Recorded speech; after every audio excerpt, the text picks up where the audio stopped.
Sir साहब जी। Sir क्या नाम है आपका? मोहनदास जी। कहाँ से आए सर आप? मैं जिला महासमुंद छत्तीसगढ़ से हूँ जी। सर जिस प्रकार से यहाँ अभी अभी एक शादी संपन्न हुई है जो कि दहेज रहित हुई है, इस शादी को देखकर, इस शादी में सम्मिलित होकर आपको क्या अनुभव हुआ? बहुत शांतिपूर्ण एक शादी हुआ है। इस शादी एक अपने आप में एक अनोखी है, क्योंकि इसमें हमको देखे कि कोई प्रकार की बाराती ना बैंड बाजा ना डीजे ना कोई प्रकार के फटाका या कोई प्रकार के और जैसे तेल रस्म करते हैं, ये सब चीज़ नहीं हुआ। बढ़िया शांतिपूर्ण से ये संपन्न हुआ। सर ये जिस प्रकार से दहेज रहित शादियाँ हो रही है वो किसके प्रेरणा के कारण हो रही है? ये दहेज रहित शादियाँ ना सदगुरु रामपाल जी महाराज की प्रेरणा से हो रही है। सरकार पहले दहेज रोकने के बहुत प्रयास किया लेकिन विफल रहे। बंदी छोड़ सदगुरु रामपाल जी महाराज की ज्ञान के आधार पर ये रेमेडी जो हो रहा है ना वो बहुत कंट्रोल हो रहा है। हज़ारों की संख्या में रेमेडी हो रही है जहाँ बिना दहेज के, बिना बाजा गाजा के, बिना कोई खर्चा, बिना आडंबर के, आडंबर रहित ये रेमेडी संपन्न हो रहा है। जैसे गरीब परिवार के रहते हैं जिनके 4-5 लड़कियाँ हो जाती हैं, उनको शादी करने में बहुत कठिनाई होता था। लास्ट में जैसे वो कर्ज में इतना दब जाते थे शादी करते करते अपने बच्चियों की, अपनी बेटियों की, और वो कर्ज को चुका नहीं पाते थे। लेकिन आज सदगुरु रामपाल जी महाराज जी आ गए हैं, उनसे नाम उपदेश लेकर वो अपना जितने भी बच्ची हों उनका रेमेडी कर सकते हैं। कोई प्रकार के खर्च नहीं लगेगा, बिना निःशुल्क शादी होगा। तो सर जिस प्रकार से हम देखते हैं कि आज के दिन में भ्रूण हत्या भी एक मुख्य कारण देखा जा सकता है, और इसका मुख्य कारण ये है कि दहेज रूपी दानव। तो सर किस प्रकार से इस दहेज रूपी दानव को ख़त्म किया जा सकता है? इस भ्रूण हत्या इसलिए होता था कि पहले देखो दहेज ज़्यादा देना पड़ता था, और जब जिसके घर में लड़की होती थे उसको वो गलत समझते कि हम कहाँ से दहेज लाएंगे, इसलिए भ्रूण हत्या कर दिया।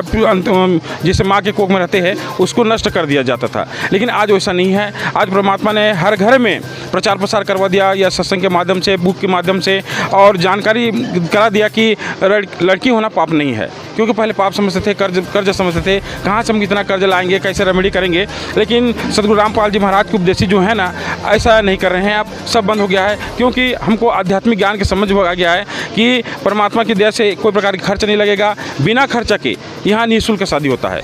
तो सर जिस प्रकार से अन्य समाज में भी शादियाँ होती है, तो उन शादियों में और इस शादी में आपको क्या कुछ अंतर देखने को मिला? बहुत सा आत्मान के अंतर है। जैसे अन्य समाज में जो शादी होता है उसमें कई प्रकार के आडंबर रहता है। जैसे पेपर, समाचार, अखबार में भी मिलता है हमको, जैसे बाराती जाते हैं, दारू पीते हैं, नशा करते हैं, कई रास्ता में ही उनका मृत्यु हो जाता है एक्सीडेंट में। यहाँ ऐसा नहीं है, सिंपल सादा तरीका से होता है। उसमें लाखों हज़ारों खर्चा करना पड़ता है, इसमें कोई खर्चा नहीं होता है। ऐसे कई प्रकार के वो असमानताएँ हैं जो सदगुरु रामपाल जी महाराज की जो शादी है विश्व में 1 नंबर की शादी है। तो सर अन्य समाज के लोगों को भी क्या इसी प्रकार की शादियाँ करनी चाहिए? बिल्कुल करनी चाहिए, क्योंकि इसमें कोई प्रकार की नुकसान नहीं है, कोई प्रकार की कर्ज लेना नहीं पड़ता है, और बिना कर्ज से यहाँ शादी संपन्न हो जाता है। तो हमारे साथ एक और सर हैं, चलिए उनसे भी जानने की कोशिश करते हैं। नमस्कार सर। सर साहब जी।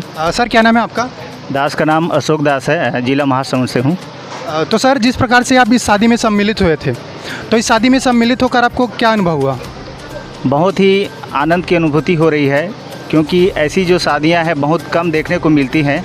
इसमें किसी भी प्रकार का कोई भी आडंबर नहीं है, दिखावा नहीं है, और हर एक उस बाप के लिए और हर एक माँ के लिए एक बहुत ही हितकारी है, बोझ रहित है, जिससे वो अपनी बेटियों की शादी, अपने बेटों की शादी बहुत ही अच्छे तरीके से कर सकते हैं, जिससे किसी प्रकार का ना तो आर्थिक दबाव होगा, ना तो मानसिक दबाव होगा, ना ही बेटियां किसी प्रकार के कोई भी आत्महत्या करेंगी, न ही किसी प्रकार के प्रताड़ित होंगे।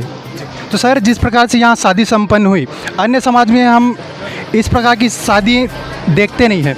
इस प्रकार की शादियाँ अन्य समाज में भी कहीं देखने को भी नहीं मिलती है, लेकिन यहाँ पे शादी हुई है, दहेज रहित हुई है। क्या कारण है इस शादी के इस प्रकार से संपन्न होने का?